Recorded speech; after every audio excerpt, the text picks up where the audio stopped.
Buenas noches, vamos a revisar la autoevaluación número 3 del curso de oftalmología. Mi nombre es Francisco Loaiza Lozano. Pregunta número 1. Tenemos ¿cuál de las siguientes arterias no es rama de la arteria carótida externa? ¿Cuál de las siguientes arterias no es una rama de la arteria carótida externa? Arteria lingual, arteria facial, arteria oftálmica o arteria temporal superficial.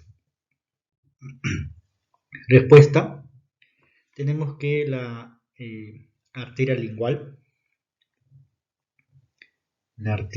sí es una rama de la arteria carótida externa, la arteria facial también y la arteria temporal superficial también.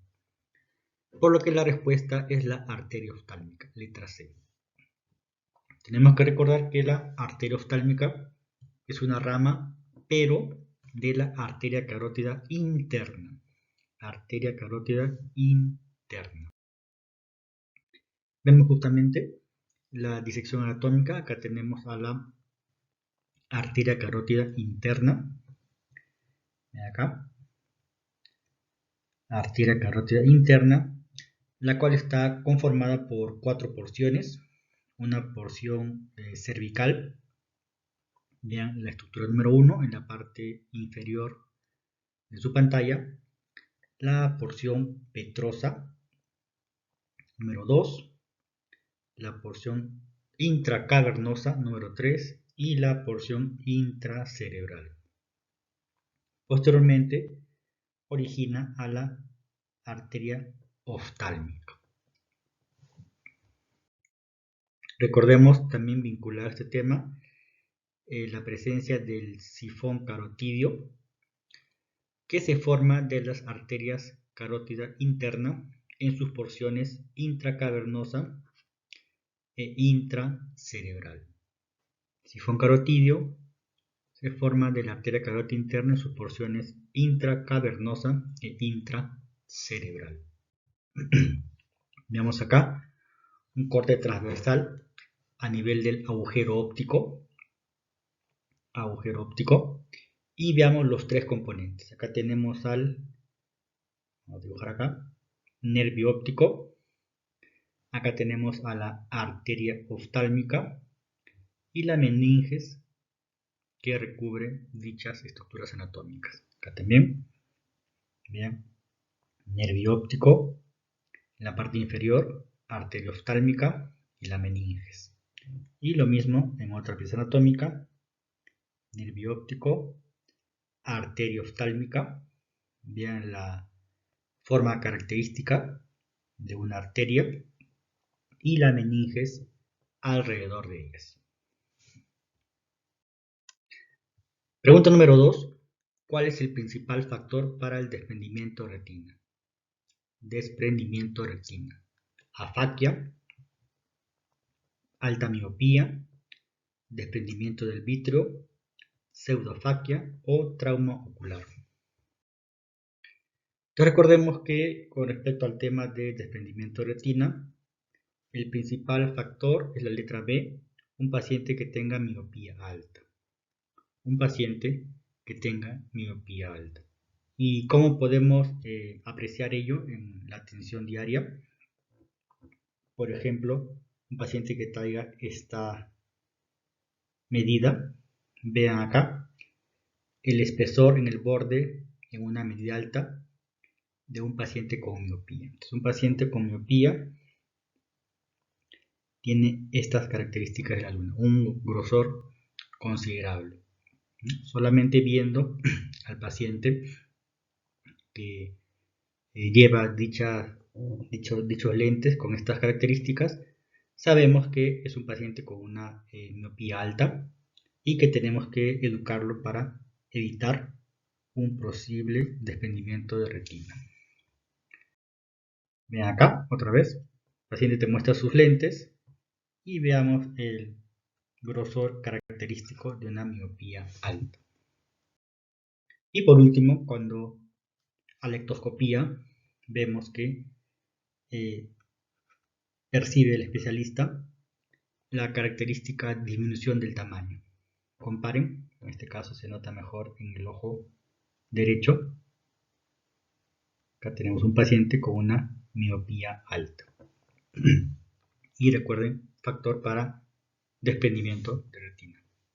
Evitar traumatismos, evitar golpes, deportes de contacto, ya que predisponen a la condición de un posible desprendimiento de retina.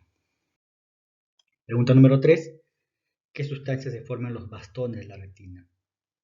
¿Qué sustancia se forma en los bastones de la retina? Tenemos que recordar la letra C.